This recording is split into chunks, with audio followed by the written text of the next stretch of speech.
trầm hoan trăm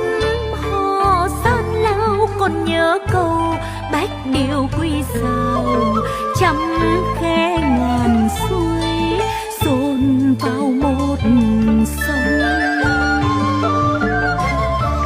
Ơn tổ tiên vun trồng công đức tụ tinh thần, văng vặc ngàn thu nhớ câu